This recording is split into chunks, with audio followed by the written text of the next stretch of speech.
5. If anyone's going to lose his marbles, it is the Prime Minister. 4. The thing about Keir is that he's brilliant at addressing the judge, but not so great at addressing the jury. 3. Moderate people in Ireland are telling pollsters that they think there's too much immigration. 2. I think it is mass migration to blame, and I think the authorities are running scared. 1. We have liftoff. Welcome once again to Planet Normal, the Telegraph podcast with Allison Pearson. Hello. And me, Liam Halligan. In Dublin's fair city, where the girls are so pretty, we saw riots on the street last week. That street violence in Parnell Square in the heart of the Irish capital followed the stabbing of 3 children and a school care assistant outside a primary school. The lone suspect, who remains in hospital under armed guard awaiting interview, arrived in Ireland from Algeria around 20 years ago. He's now a naturalised Irish citizen. More riot police were deployed to deal with last Thursday's riots than at any time in the Republic of Ireland's history, that according to the country's Justice Minister. Irish Taoiseach Leo Varadkar said the 500 or so rioters had, quotes, brought shame on Ireland. There were 34 arrests after vehicles were set alight and shops looted. Yet public concern about immigration in Ireland is now a reality that much of the country's political media class has been trying to ignore. That will now be much tougher. Aside from that, Allison, you went to a demonstration against anti-Semitism in central London and met countless Planet Normal listeners. And those UK immigration numbers you warned about when we recorded last week turned out to be astonishingly high, with net immigration hitting a record high of 745,000 last year. Around 15% of those living in the UK are now born overseas, Allison. Yet in the Republic of Ireland, the figure's almost 20%. Yes, before we plunge into those deep waters, Halligan, I think we should point out that what has really been concerning our Prime Minister this week, who, when he was confronted about the immigration, the astonishingly high immigration figures, said he was busy getting on with delivering. Now, he didn't specify what he was delivering. Pizzas, some people suggested. Black Friday deals from Amazon, perhaps. But yes, Rishi Sunak, even by his standards, has had a sort of calamitous week, focusing on trees. I mean, we all like trees, but that's probably not near the top of anybody's list. And the Elgin marbles. And if anyone's going to lose his marbles, it is the Prime Minister. Yes, Liam, I mean, obviously we talked last week a bit, didn't we, before we knew the exact immigration figures. We suspected that they would be quite high, but nowhere near as high as they actually turned out to be, with the 2022 figure also, which had been 606,000, being revised upwards to about 740,000. And there's no place to hide now from these truly astonishing numbers coming in. And I mean, there's a huge amount to say here, but we could start.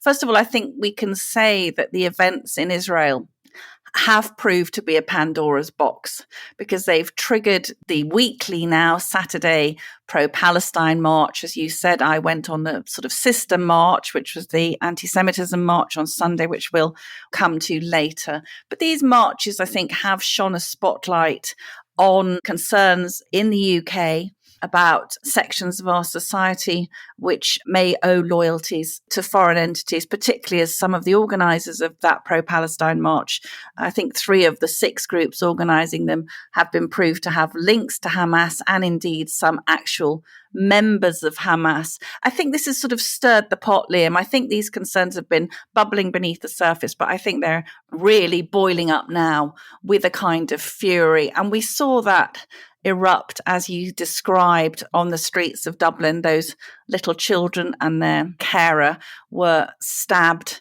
in a crazed knife attack, allegedly by this guy that you described. Still some things about that person unknown, but has been suggested that this man was scheduled for deportation in 2003, but won the right to remain in the High Court. So what happened after the riots, in fact, what happened after the horrifying attacks on these tiny children, was we saw the Irish establishment swinging into full defensive mode. And after the riots, the Garda Commissioner, Drew Harris, condemned the disgraceful scenes in Dublin, claiming that a hooligan faction driven by far-right ideology was behind the violence on the streets. Now, there's a few things that jumped out at me, Liam. It is certainly true that a lot of opportunistic yobs piled in, looting shops and setting fire to vehicles, disgraceful scenes. But it's also true, and I've been doing quite a lot of research into this, that previously there had been scores, not just of peaceful protests, not just in Dublin, but across Ireland, initially triggered by the revelation that thousands of asylum seekers had come to the country but had destroyed their passports. So all of this is coming to a head, and I began my column, which you'll be able to look at in the show notes, describing some Irish mammies, Irish mammies I came across in the summer, saw them online protesting because 60 undocumented male asylum seekers were about to be dropped on their community. And these very, very strong, great women, I thought, I really warmed to them, said, we come out and stand here and protest to keep our children and grandchildren safe. And we are called racist. People are afraid. There is no one coming to speak to us. All the political parties do is use Facebook to call frightened women racist and bullies. And I am suggesting, Liam, that this incredible high levels of migration are causing huge problems, and the ruling elites who have inflicted this situation on the civilian population are now blaming it on something called the far right. I don't think those Irish women sticking up for their children are far right. I think it is mass migration to blame, and I think the authorities are running scared. There's a huge amount to unpack here. Obviously, this is something that I've followed very, very closely. My eldest daughter lives in Dublin. As you know, I know the city very well. Yeah. Obviously, I'm not as steeped in Irish politics and current affairs as I am in the UK equivalent, but I do follow what's going on pretty closely. And I'd say this has been an accident waiting to happen for some time. Yeah. You have an Irish political and media class which, having thrown off the kind of strictures and the scripture, if you like, of the Catholic Church, has reinvented Ireland as a very moderate, liberal, outward-looking, modern European country. Now, parts of some of the big cities are like that, but an awful lot of rural Ireland is not like that. And yet an awful lot of the views in rural Ireland and sort of suburban Ireland and lower income Ireland, if you like, aren't particularly well represented in the main newspapers and by the national broadcasters. That's a problem we've got here in the UK, but I think in Ireland, and I say this with huge regret about a country I adore, the problem's probably even worse. The gap between common perceptions and attitudes and the sort of political and media class in Ireland, it's pretty big here and getting bigger, but in Ireland, I would say, with regret, it's even bigger. Now, it strikes me that this issue of mass immigration into Ireland is very, very difficult for many Irish people to get their heads around because, of course, in the back of their minds is the fact that over many, many years, generations and centuries, countless Irish people have gone all across the world and built things and made good and created companies and so on. But I think there's also a kind of counter view among Irish people. And of course, I don't speak for all Irish people at all. I don't claim to. But there's also a counter view among certainly lots of blue-collar Irish people. Yeah, but we went there and we dug tunnels and we built roads and we built infrastructure and we were paid and we paid our taxes and, all right, we were known for our sometimes bawdy behaviour and so on.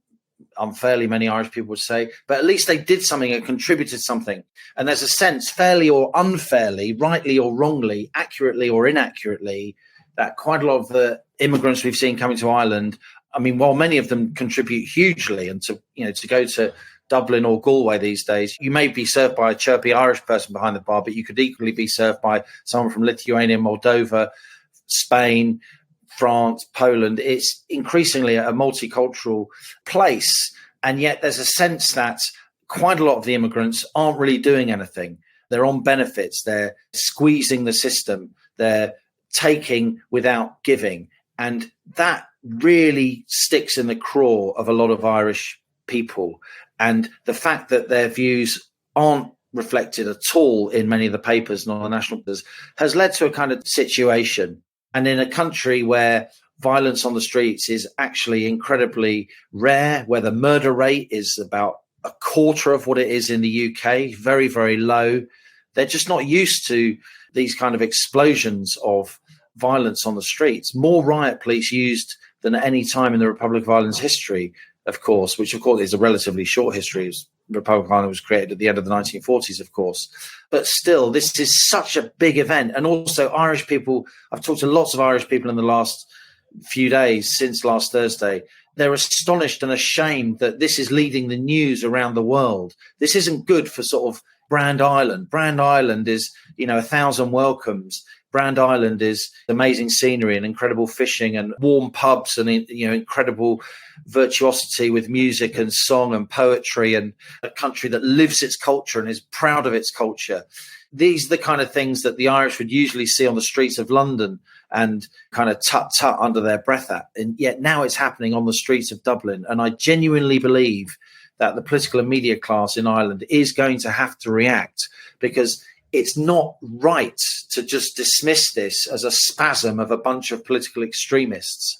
Of course, there were many, many opportunistic people looting and so on. And in every country and every city and town in the world, there's going to be a rent-a-crowd mob. But now, moderate people in Ireland are telling pollsters that they think there's too much immigration. I feel really, really angry about it, Liam, because what we're seeing, not just with the Irish authorities, but with our own government and our own police. So the only problem Varadkar and the Irish authorities were prepared to admit had been caused by this vast number of migrant arrivals is a rise in anti-immigrant sentiment. So who gets blamed? It's literally, we're going to drop lots of these people on you. They don't have any passports or any documents. We don't know where they've come from. They're mainly young men from the Middle East and North Africa. But the real problem here is your reaction to them. Because if you were a lot nicer, like we are, because we're this wonderfully smooth, woke elite, if the population's reaction were more positive, then there wouldn't be any problems. And this is the utmost arrogance. It's absolutely outrageous. We have seen some recent murders in Ireland. A Slovak Romani guy was jailed. In fact, there was a shocking killing the year before when an Iranian migrant murdered 2 Irish gay men, decapitating one of them. And then there was this Slovak Romani guy who was jailed very recently for the murder of a wonderful young teacher, 23-year-old Aisling Murphy. Now, Aisling's wonderful boyfriend, Ryan Casey, made a victim impact statement in court. I'm just going to read it to you about the horrible, horrible man who murdered this wonderful young woman he was in love with. How can someone come to this country, get social housing, social welfare, not hold down a job of any description, and never contribute to society for 10 years? This is not the country that Aisling and I grew up in and once loved. It has officially lost its innocence. This country needs to wake up. This time things have got to change. We don't want to see other families go through what we have gone through. This country is simply not safe anymore. I'm afraid our country is heading down a very dangerous path. This is a beautifully spoken young Irish guy speaking out in great sorrow and anger that this good-for-nothing guy who was in his country able to strangle to death his beautiful 23-year-old girlfriend, a wonderful teacher, loved by all. Now, I should just also say that the population here in the UK is being gaslit, I think, in a similar way. So we've had several stories coming into Planet Normal about areas of the country in the UK where there are lots of young migrant males who are causing problems for women. And this is just one I got from a listener in Staffordshire. The situation with the migrants in Cannock is dire, says Jenny. Women cannot go out on the streets alone, especially at night. These males gather around school gates, they follow the girls and they follow the women around in gangs. They do not speak English, which makes their behaviour all the more alarming. When the police are called, they arrive in cars, take the men back to where the illegal migrants are living. This happens every day. We've written to the council and MPs, and the outcome, listen to this, is that anyone who's worried is invited to sessions with the police who tell them there is nothing to be done and that the Indigenous population have to alter their behaviour so as not to cause upset amongst the migrant population. women are advised not to go out alone in the evening and be mindful of the way they are dressed. That's going to get anyone's heckles up, isn't it? That young women have to be mindful of how they dress because of people who've come to the country. Yeah. I mean, the idea that they can't go out in a pair of shorts and a T-shirt on a nice summer night, that's part of what being young is all about, isn't it? Crikey. Yeah. That actually really makes me upset and angry thinking of my wonderful girls. Not so young now children. We should move on, Alison, because there's so much to say this week. We should just mention the COVID inquiry where Michael Gove, for it is he, floated the idea that COVID virus may actually be what we call non-zoonotic. It may actually be a man-made virus, which then inadvertently escaped from a lab. Planet Normal listeners will know that Richard Dearlove said that to us, the former head of British intelligence, no less, citing extremely highly regarded academic research. He said that to us over 3 years ago. The idea that this is some incredible revelation is just for the birds, and also quite incredible. And that our brilliant Telegraph colleague Sarah Napton's written a piece about this in the Telegraph on Wednesday. We'll put the link in the show notes to this episode. You had Sir Hugo Keith, KC, public sector now lawyer. Yes. And as Michael Gove, to his credit, floated what's often been described as a mad idea, even though so many highly reputable people believe it, that COVID was created in a lab, he actually shut down the Secretary of State by saying, quite incredibly, don't talk about that. That's a divisive issue. I mean, as Sarah Napton said, it's a bit like having an inquiry into Hillsborough and not talking about how the police acted when all those dozens of football fans died in the crush. It's a bit like having an investigation into Grenfell and saying, don't discuss the cladding because that's a divisive issue. This is exactly what this ridiculous COVID inquiry should be talking about. How was this thing caused? And how do we react to it next time we have something like this? And yet it's crazy that that's being closed down. It's particularly ironic, isn't it, given that the COVID inquiry seems to be prepared to address Brexit, racism, austerity, basically. But when it comes to talking about where the virus actually started, and we have to quote Hugo Keith in full, I'm really building up a head of steam against this arrogant prat, Liam. It forms no part of the COVID inquiry to address that somewhat divisive issue. Just completely mad. You just can't make it up. But I have to say, I don't tip my hat to Michael Gove, because he, again, yet another of the key players giving evidence and saying, that, of course, if we'd locked down earlier, if only we'd locked down earlier. I'm really, really sick of this. And he also said that the virus presented a series of new challenges that required the science to adjust. I mean, what? What does that mean? The science didn't need to be adjusted. I just think it's such a dismal spectacle that the party line they seem to have agreed on is Boris was hopeless. If we'd locked down sooner, there wouldn't have been any deaths, or there would have been far fewer deaths. That is just not true. That's not true. The whole animus of this is an establishment trying to convince the rest of us that lockdown was the right thing to do. Yeah. We should have done it earlier. Why? Because the costs of lockdown were so massive and only becoming more apparent every day. The mental health epidemic, kids' lives completely knocked off track, massive lack of cancer referrals, massive excess deaths. It's absolutely clear that lockdown was wrong and Sweden were right to any objective person. And the establishment simply won't allow that view to be explored, because then they would all be implicated, having been so gung-ho. And a lot of the media are complicit in this, because with one or two very honourable exceptions, as we know, Alison, for most of lockdown, people like us who were skeptical of the idea of locking down, looking closely at what other countries were doing, we were treated as pariahs.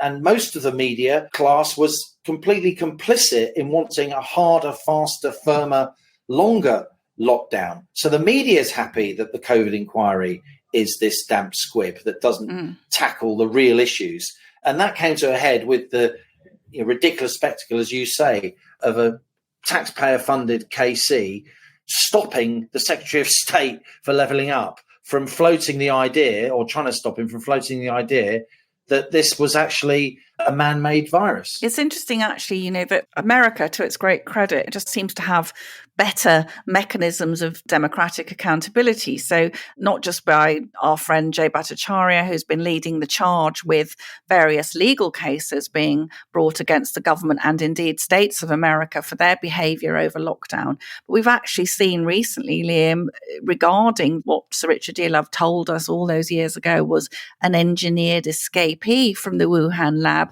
We're now seeing stories coming out about Anthony Fauci, who led the American pandemic effort, having deliberately suppressed the links of COVID-19 to that Wuhan lab, because as we've discussed, Americans, among others, I think the French were also involved, Americans were funding the gain of function research, which was banned in America under the Obama administration, and which was then being offshored, as it were, to the Wuhan lab. And it seems that one of those, the gain of function experiments, I'm not an expert, but I think it just basically makes viruses more transmissible.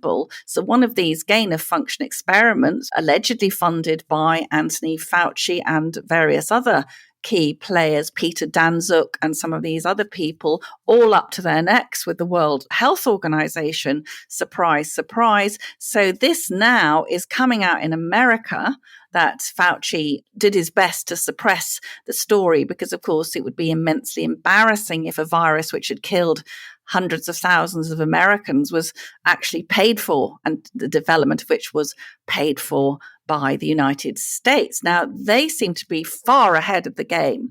Our COVID inquiry doesn't seem to be taking place in the same historical period. I mean, it's as if all these stories now, which are emerging, which cast the whole episode in a different light. It's as if that the COVID inquiry is in a little box with everybody with their fingers in their ears going, la, la, la, let's not talk about that. So it is an embarrassment. And we did the other week, listeners will remember, we talked to Molly Kingsley, and there is momentum, Liam, growing now behind the idea of an alternative COVID inquiry, which would rope in people like Johnson Sumption, Professor Carl Hennigan. And just before we move on, just to say that our fantastic Planet Normal friend and immensely eminent Professor Sunetra Gupta, her views are being misrepresented at this inquiry. Yeah. And she has not been invited to appear. It's completely outrageous. Absolutely outrageous. She is the calmest, most erudite person, and she is furious, Liam. She is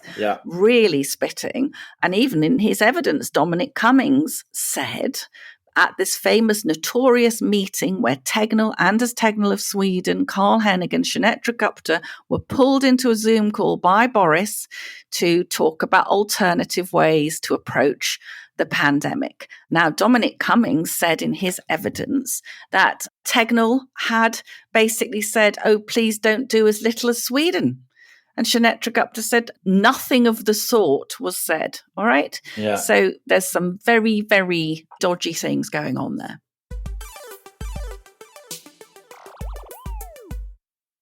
Hi, I'm Phil Spencer, and I'm here with Telegraph Money, your new complete guide to being better off, from saving and investing to pensions and, of course, property.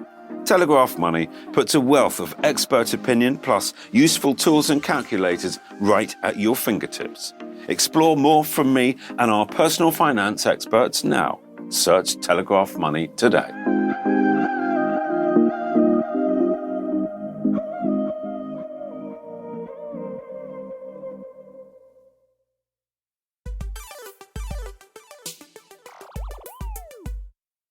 Now let's hear from our latest Planet Normal guest, who stowed away on the rocket this week. Stephen Pound was a semi-professional footballer, a boxer in the Royal Navy, and a bus conductor. A grammar school boy turned Labour councillor, he was Labour MP for Ealing North in West London from 1997 to 2019. Well known for his quick wit and sharp political analysis, Pound has stayed in the public eye since leaving the Commons, regularly appearing on television to comment on politics and in particular on the Labour Party.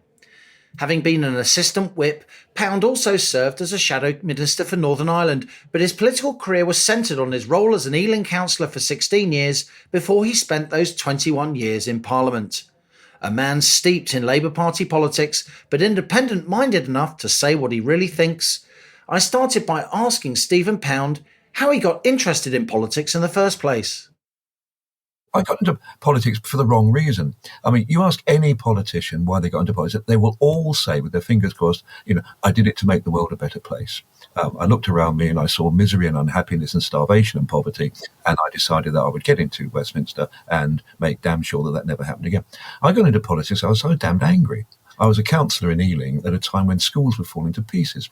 There's a young kid called Neonati who was nearly killed when the hopperhead fell off the downspout of a school. And the then MP was completely unsympathetic. And he just said, oh, well, the school should become an academy and they get the money. And I thought, well, I'm sorry, I'm just not going to sit back and take this. I think there's two sorts of people in this world, Liam. The people who sit on the sofa and scream at the telly and say they're all a bunch of so-and-sos. And the people who actually, like yourself, who actually get out and do something and try to change the weather. So I got in there for the wrong reasons. I got in there because, I was pretty angry with the sitting MP. However, after 7 years, I'd managed to get every single primary school in my constituency, bar one, rebuilt.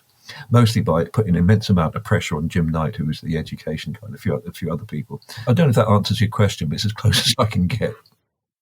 I would say your reputation in Parliament, and you were Member of Parliament for Ealing North from 1997 to 2019, so you came in on that kind of wave of Blair euphoria. I'd say your reputation in Parliament is this. Everyone knows you're a really smart guy and you can see round corners in terms of policy. You're always well informed. But are you disappointed, given that huge political talent that you have, that feel you have for public opinion? Is it disappointing to you, with respect, that you never made ministerial office? You were a shadow minister for Northern Ireland for some time under various Tory leaders, including Ed Miliband, including Jeremy Corbyn. But how do you feel that you didn't become a minister? I don't actually feel all that disappointed because, in all honesty, Lim, every political party is a group of disparate views and perspectives, and they're all a coalition. Don't care what you are. If you're in a political party, you're in a coalition. And the thing was, I was never entirely comfortable with every single aspect of the Labour Party, but I made the one utterly fatal mistake that I would warn any neophyte member of Parliament against doing, and it haunted me and it cursed me, and it was the albatross on my shoulder for my whole parliamentary career. I made a funny maiden speech. To be fair, it wasn't bad and it was fairly amusing. And it was based around the fact that because when you do a maiden speech, there's certain conventions. You have to be very nice about your predecessor, which, you do. You have to actually say something about the joys and beauties and the unique qualities of this sylvan paradise, this earthly Elysium that is your constituency. Unfortunately, I couldn't find anything that had happened there. An incredible number of things happened just outside, like a giant circus elephant, staggered down from Harrow on his way to Ealing and died on Castlebar Hill and is buried there. Van Gogh taught at the convent just down the road, but again, just outside the constituency. And the Nolan sisters. I'm in the mood for dancing, romancing, with their brown trouser suits. What about the Nolan sisters? Well, they went to Cardinal Wiseman High School. Sat just outside the constituency. Everything that it was actually good happened just out, and I was just desperate to try to find something, anything that happened actually in Ealing North, and ultimately I had to give up. And so I'd made that mistake. Unfortunately, I did take a lot of stuff very seriously.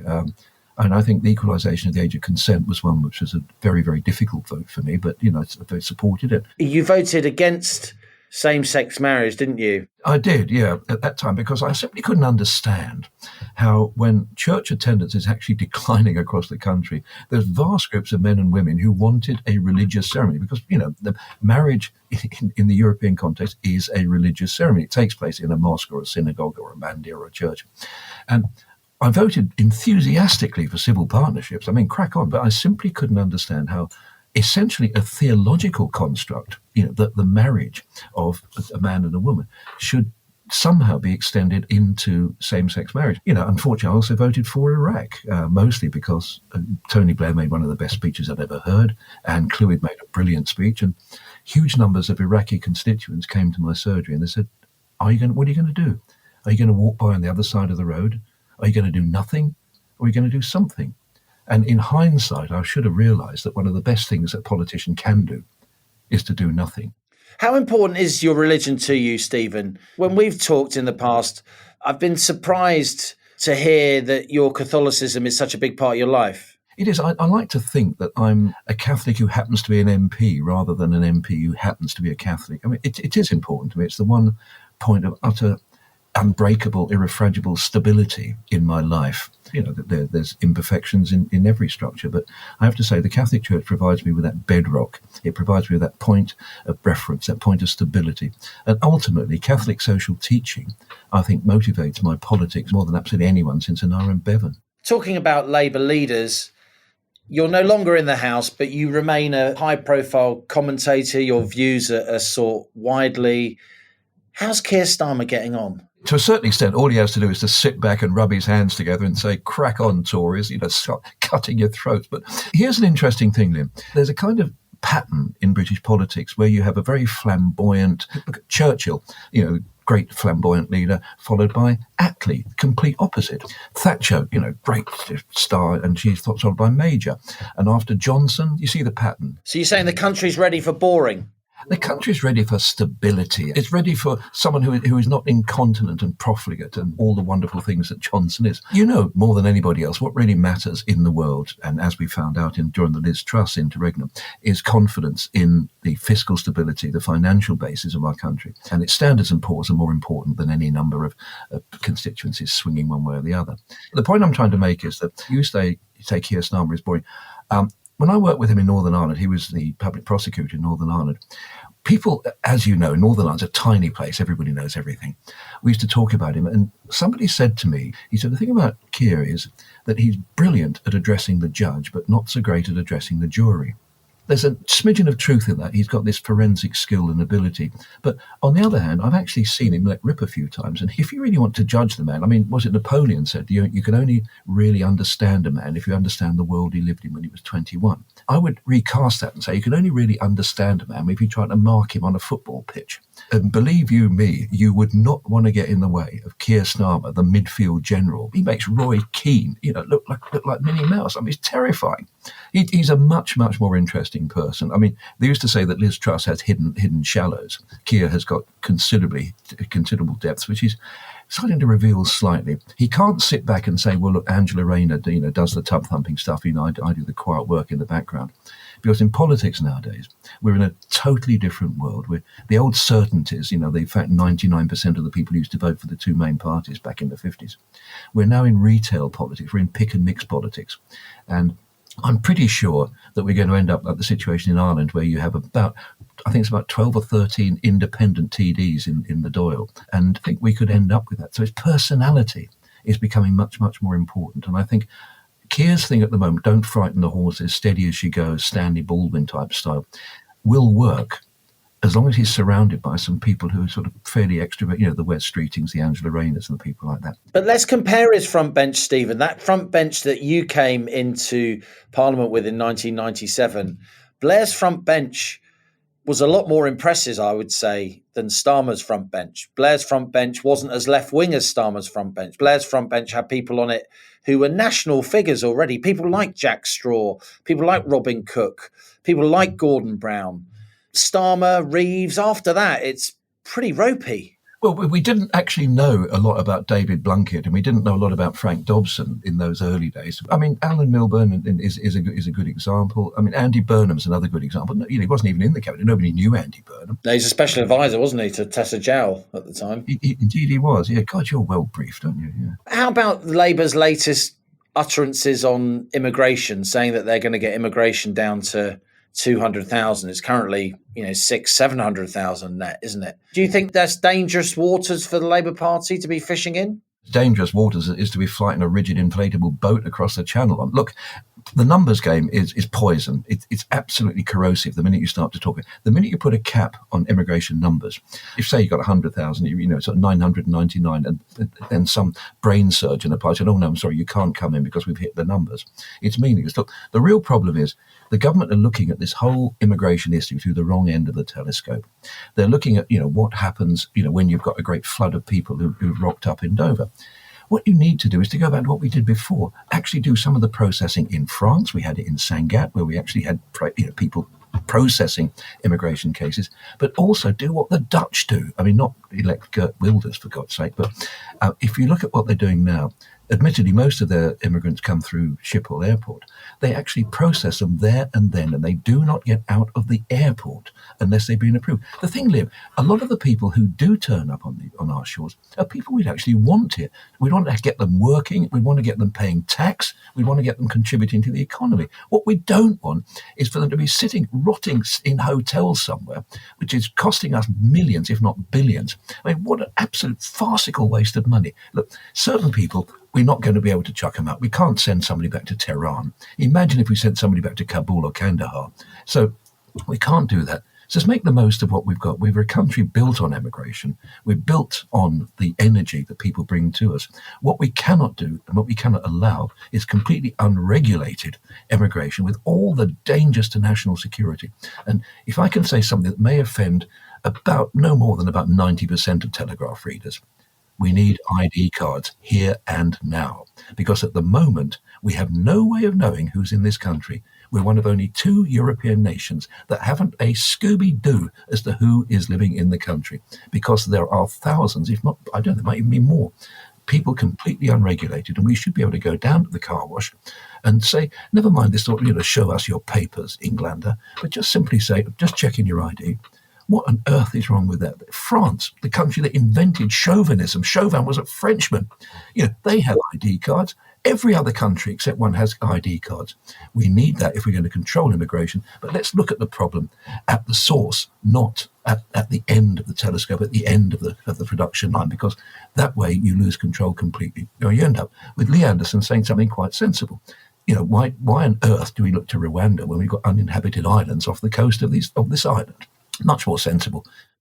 Has your party finally, Stephen, got a problem when it comes to Israel-Palestine? There's a lot of people very much in the Labour mainstream, shadow ministers, who don't agree with the party leadership's firm line on Israel-Palestine. You're right, I'm afraid. I wish you weren't. I wish I was still a sort of a parliamentary hack. I could probably try to argue against that, but look, I'm not going to blow smoke. The reality is that we've lost some decent people. I mean, people like Jess Phillips is as good as they come. With Israel-Palestine, any person with an ounce of humanity in their body, anybody with the slightest smidgen of the milk of human kindness, has to feel that they want to do something.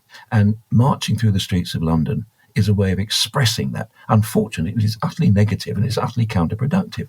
What Jess is doing is saying support medical aid for Palestine, support the idea of a humanitarian pause, support the idea of getting some assistance out there, but above all, make it conditional on a continuation of the Abraham Accords, the one great success, I think, that Donald Trump brought to the table when he was president. They're the kind of commercial deals between Israel and some of the Gulf states, right, which have really led to very, very interesting commercial developments and collaboration. Well, more than that, they're probably the reason why Hamas launched that vile, murderous slaughter back in October. What had happened is, under the Abraham Accords, a number of countries, even countries from Algeria to Iraq, Saudi Arabia, various other Arab countries, had finally recognized the existence of the State of Israel. Now, that may seem nothing to us, but in the reality, when you see most of these places like Hamas and Iran, their unique selling point, and what they've written on the tin is, we exist solely on this earth to destroy Israel. To actually get the countries talking, to get the Maghreb, get North Africa, to get the Middle East, get the Emirates talking and recognizing that was an existential threat to Hamas and Fatah and Hezbollah. But the weird thing is that a large number of the Arab states will not help the Palestinians. They could make Palestine, they could make Gaza, they could make the West Bank heaven on earth if they gave sort of 0.01% of their GDP to the Palestinians, but they won't.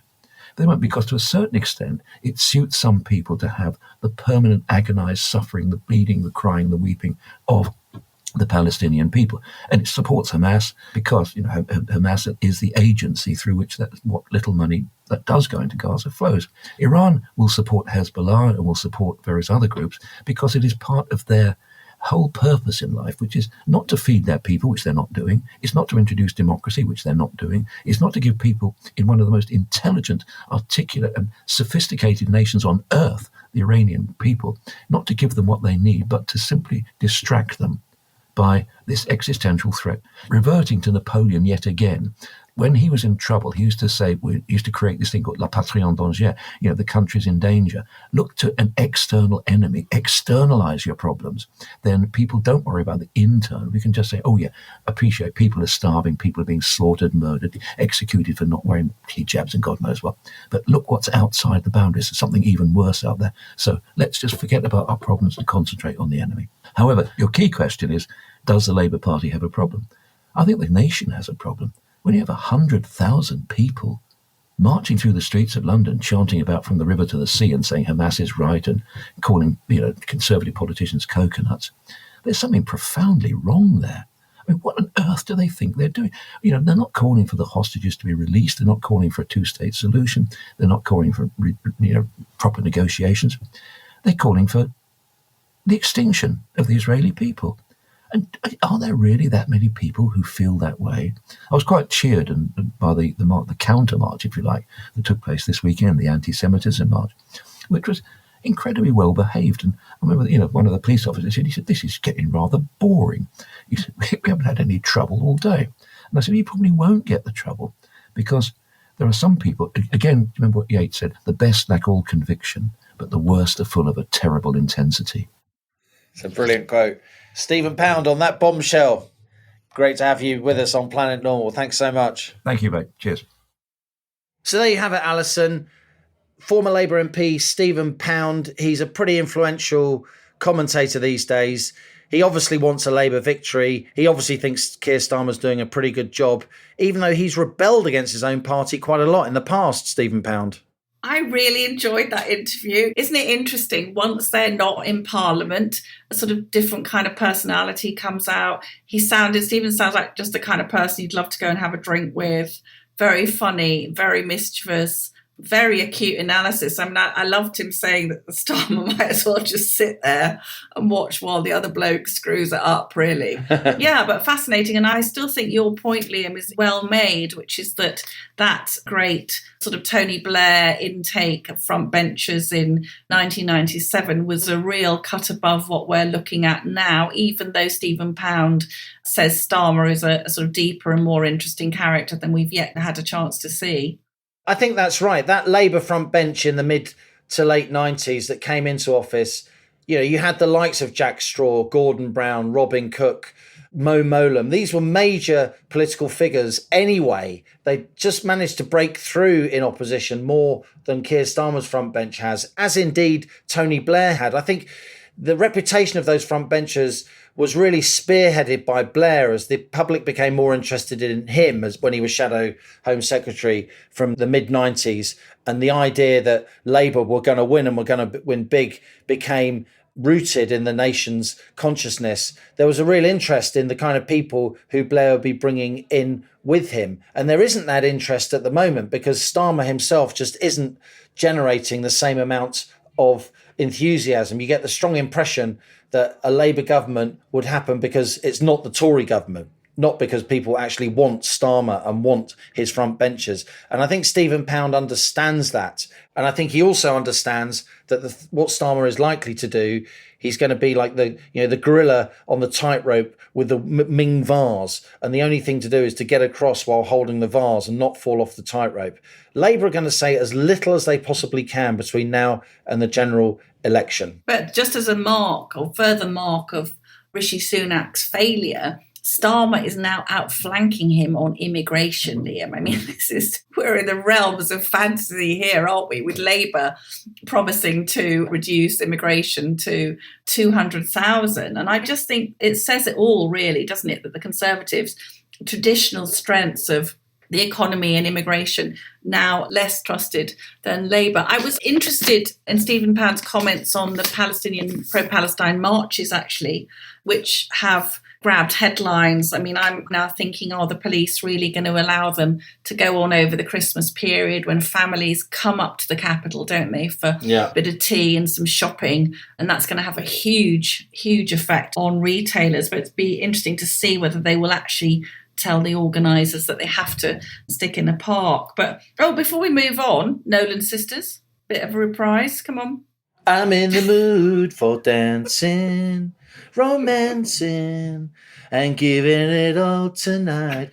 They made the trouser suit famous, didn't they? Why are you mentioning the Nolan sisters? Because you sang to him. Oh, of course. I know. Of course I did. Of course. Anyway, that's lovely. But just to mention, as you said at the top, that I did go on the Sunday's march against anti-Semitism, and a huge thank you to all the absolutely lovely Planet Normal listeners who turned up, including the gentleman so towering that I had to jump atop a statue to feature in a selfie with him. Please do email me, because it was lovely to meet you. And I just to say, Liam, that it was a sort of parody of peacefulness. It was lovely. Many of us hadn't been on a demonstration for a long time, but one elderly Jewish man did come up and clasp my hand, and he kept saying, "This shouldn't be necessary. This shouldn't be necessary." And I think that's exactly right. We were just there really because we don't like any of our fellow citizens feeling that they are too afraid to move around London. There was one quote actually from a Jewish woman called Heidi Backram, and she summed up the day beautifully for me. "We haven't felt a solid sense of groundedness for 6 weeks. It's been one fall into the abyss after another. Today it felt like a hand reached down and grabbed ours, and maybe there's a chance we can start climbing back out of the dark. Thank you, Britain." I thought that was absolutely, absolutely lovely. Now on to our listener emails. Your messages sent to planetnormal@telegraph.co.uk. Please keep them coming. We love to read your thoughts. The citizens of Planet Normal. This is a very special email, Liam, we're starting off with, because as the COVID inquiry continues, with almost everyone agreeing we should have locked down sooner and very few mentioning the dire consequences of lockdown, I thought we'd try and rectify that here on Planet Normal. People might find this quite upsetting. This is from Rick. "Hi, Allison and Liam. My 82-year-old mother has been an avid listener to your podcast since inception. You've helped her to stay sane throughout the COVID era. Mum badgering me about how good your weekly podcasts were persuaded me to also become one of your avid listeners. I never miss an episode.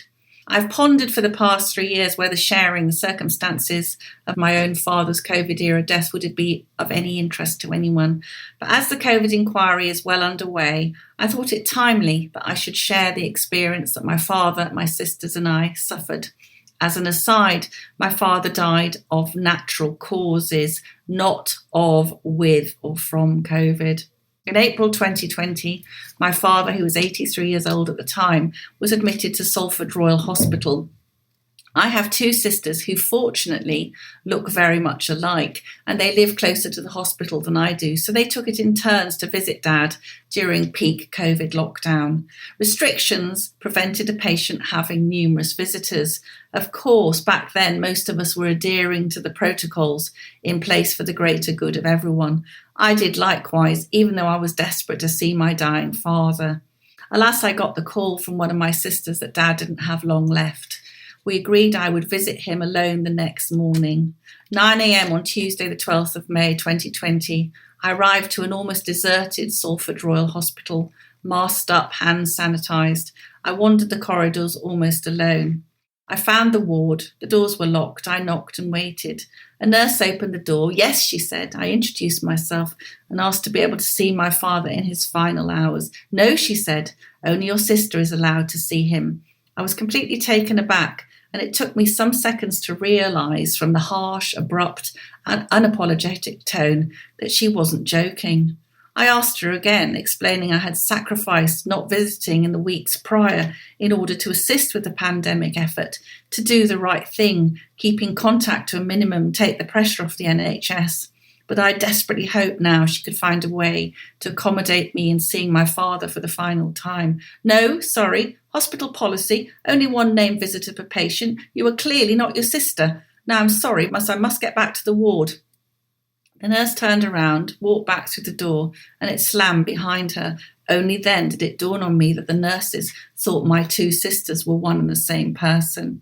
I paced the corridor, knowing my father was literally just meters away from me on the other side, and I wasn't allowed to see him. I knocked again. Eventually the door opened, and the same nurse plus a male colleague came out. I pleaded with them to allow me in just for a few minutes. Although the nurse was having none of it, her male colleague agreed to seek advice from a senior within the ward. Eventually, the same pair, plus an obviously senior female nurse manager, came out. Once again, I begged. I showed as much sympathy for their position as I could, praised them for their heroic efforts in the pandemic, sugar-coated my appreciation for their sterling, selfless commitment, and said, could I just please come in to see my father for a few minutes for the last time? Hallelujah, it worked. The senior nurse said yes. It then came out with the devastating words that broke me in two. But now you will be the only named visitor allowed in to see your father. Your sister will not be allowed in again. The three of them turned, started to walk through the ward door and held it open for me.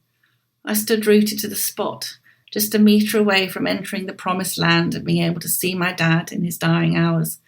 I can't do that to my sister, I said, quickly realising not to give the game away that they were two look-alike sisters. Surely you're not asking me to make a split-second decision between my father and my sister. Surely this cannot be the policy of the hospital. The response was as rigid and intransigent as ever. You need to decide because we are very busy and in the middle of a pandemic, the senior woman replied. I can't do that to my sister, I said. My eyes stinging with tears, I could barely get my final words out. Could you please tell my dad I came to see him? I couldn't get any more words out. My mouth just wouldn't work. The ward doors shut firm. I walked back out into the sunshine, got to my car, and after an hour or so of slumped numbness, headed home. My father died 2 days later. He died wondering why his eldest child and only son hadn't been to see him when he needed me most in his final hours. Thank you, Boris. Thank you, Hancock. Thank you, Sage and Whitty and Vallance and Neil Ferguson. Thank you, all those faceless advisors in Downing Street. Thank you, NHS. Thank you, Salford Royal Hospital. I will never forget nor forgive you for what you did to my father in his final hours. He must have died a devastated man, believing his only son had deserted him on his deathbed. I will never comply again. Experiences like my father's, and in many cases much worse, likely won't get aired at the COVID inquiry. Gove, Hancock and co, with their regrets that the measures taken weren't stringent enough or soon enough, will win the day. Only Boris will get the blame. None of them cared about my father or my sisters or me. None of them cared about so many others like us. They should be forced to listen to the testimony of those whose lives they devastated with their draconian, incoherent, inconsistent and often balmy diktats. As for the hand-picked mainstream media favourites at the nightly press conferences, whose questions were lame and irrelevant, hang your heads in shame. Not a single one asked pertinent questions that many of us were screaming at our TVs. All you wanted was a gotcha moment to create headlines and boost your ego. Well, you've got your months of fame to dine out on for decades. Disgraceful. Thank you, Allison and Liam, for all your efforts throughout the past 2 years. The career risks you must have taken, your calm, reasoned, truth-seeking. You've kept people like my mum sane, and you've aired and shared the experiences of thousands of people like us who would otherwise have thought they were totally alone. Keep up the great work. Rick. Blimey. It's good to remember Liam, isn't it? You know, Unbelievable. I mean, the absolute inhumanity of what went on, really. Unbelievable. What an email. After that incredible email from Rick, this is from Gareth. Attached is an analysis of the sudden spike in cancer deaths in the UK in 2022. The first attachment is one of the most important graphs from the analysis. There is one caution on the figures in that not all of the causes of death from the year have yet been determined, so the figures could change somewhat. But 16 standard deviations is a huge shift, says Gareth. My background is in physics and I know nothing of oncology, no personal experience thankfully, but these calculations look thorough to me. We sent Gareth's analysis, didn't we, Allison, to Professor Carol Sikora? Yes, we did. One of the UK's top oncologists, former Planet Normal guest, of course. And Carol replied along the following lines. I'm in Bahrain looking at their new cancer centre. It's better than anything I've seen in Britain and the NHS. They just don't know how good it is. No 62-day target from diagnosis to treatment. 1 week is the maximum allowed delay. Yes, this data from Gareth is exactly what we expect because of the stay home, protect the NHS propaganda, says Professor Carol Sikora. The excess deaths will appear first in younger people as they tend to have more aggressive cancers than the old. We know already there was upstage migration from 2020 to 2022, and it will probably be for at least the first 6 months of 2023, but the data is not in yet to the cancer registries. My prediction is that excess cancer deaths will begin slowly in 22-23 as reported and peak around 26-27 as some tumours are slow to metastasize. In other words, much worse is yet to come. Why doesn't the COVID inquiry ask the questions like this? Who cares about the tittle-tattle from minor politicians? The paper Gareth cites is not peer-reviewed, I'm pretty sure, but it looks like ONS data has been used. It's the harbinger of a tsunami of cancer deaths that's coming, and we still have backlog problems, as you know. All the best, Carol. Just to say, Liam, that's exactly what the inquiry should be talking about. Absolutely. Thousands and thousands of excess cancer deaths among, we talked to John recently who discovered he'd got stage 4 bowel cancer, by the way, to everyone who kindly donated to John's funding page. He's just had his operation, recovering from that, so we'll bring an update on his progress, but they're going to be huge loss of life, and they are literally sitting there with Hugo Keith QC ruling out questions of serious importance. This is from James. Dear Allison and Liam, thank you for your work on Planet Normal, bringing us thought-provoking discussions and insight each week. Thanks also to the producers working behind the scenes. Yay! Yay! Isabel, Cass, everybody, Louisa. The top 3 issues in the UK, says James, are the economy, health and immigration, according to YouGov. After 13 years of Conservative government, at least 2 of the 3 are in worse shape than before. I'll leave the economic assessment to you, Liam. The UK is a democracy, so who can we vote for instead? One look at Labour shows they will hardly be better, but the other options are completely untested, and minor parties such as Reform or the SDP. As such, we've seen many previous Tory voters staying home and not voting. Labour did not win those seats, the Conservatives lost them. With this in mind, says James, I'd like to introduce a word into the Planet Normal dictionary. Latibulate, 17th century. Latibulate, to hide in a corner in an attempt to escape reality. That's a brilliant word that we need to bring back into use. The question is, what will happen when we stop hiding in a corner? Wishing you both well. James, we shall be adding that to orthogonal to the orthodoxy. Latibulate, to hide in a corner like Rishi Sunak. An attempt to escape reality. Very good. One of my favourite words that's dropped out of use, Allison, it's more of an American English word, though it was used in the UK a bit in the mid-19th century, and it's this, snollygoster. And a snollygoster is a kind of unscrupulous, unprincipled politician on the take, somebody who's, they're always looking after number one. A snollygoster in kind of Tammany Hall, US politics, in the mid and late 19th century, as we approach the Gilded Age, that was often used in the US press as a sort of term for a sleazy politician, snollygoster. Isn't it fabulous? It's a great word, isn't it? This is from Marcus about our autumn statement coverage last week, of course, Alison, when we welcomed the excellent Ben Wright, who's one of the Telegraph's top business writers. Dear co-pilots, just to say, last week's podcast helped me understand our Chancellor's budget, and you both have the gift of explaining it in terms I can understand. Thank you. It seems we may well be a few £100 better off this year, but actually we won't. Having got bored with BBC presenters, my wife and I now only watch Netflix and Amazon Prime. I get my news from the Telegraph, the Spectator, the Mail and the Sun. Oh no, he's one of them, I hear you think. However, after years of being a fan of the Today programme and subscribing to The Economist, I'm simply fed up with the one-sided reporting. Sorry I'm rambling, but I genuinely feel a certain level of anxiety about our country and where it's headed. So please keep up the good work. Your informed and intelligent discussions, interjected with humour and laugh-out-loud moments with interesting guests, are of great value to me, not forgetting Bob the Bard's poems. Best wishes, Marcus. And on that bombshell, that's it from Planet Normal for another week as we leave our sanctuary of sweet reason, our flying refuge of reasoned views. Email of the week, it's my turn. It has to be Rick. An incredible email, Alison. You were right to read it out at length. Rick, we're so sorry for your trouble, but well done you for sharing it with the rest of us. And also to Rick and to Rick's mum, who I know is an absolutely stalwart Planet Normal listener. We're sending you all our love. So Rick, email us planetnormal@telegraph.co.uk, put in the subject heading of the email mug winner, send us your home address and we'll send you a rare as rocking horse poo Planet Normal mug.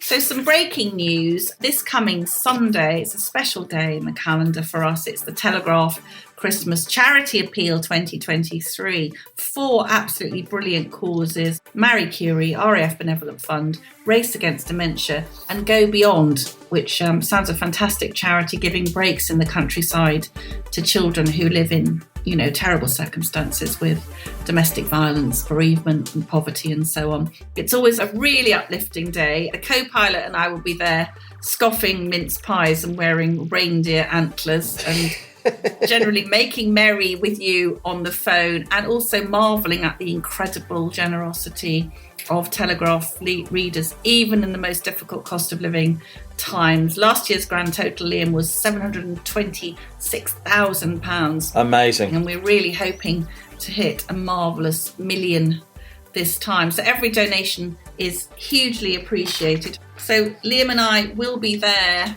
between 10 and 5, and all you have to do to speak to us is ring, take a pen and a piece of paper. It's 0151 284 1927. I'll repeat that. It's 0151 284 1927. Please ring, give anything you can, and it'd be absolutely lovely to talk to you in person. And you can get that number also on the Telegraph website and in the newspaper. So if you enjoy Planet Normal, please do leave a rating and review on Apple Podcasts or Spotify. And as we speed away from our beloved Planet Normal and the madness of planet Earth comes back into view, thanks as ever to our producers, Isabel Bajard, Cass Ho and Louisa Wells. Stay safe and in touch with us and with each other. Until next week, it's goodbye from me. And it's goodbye from him.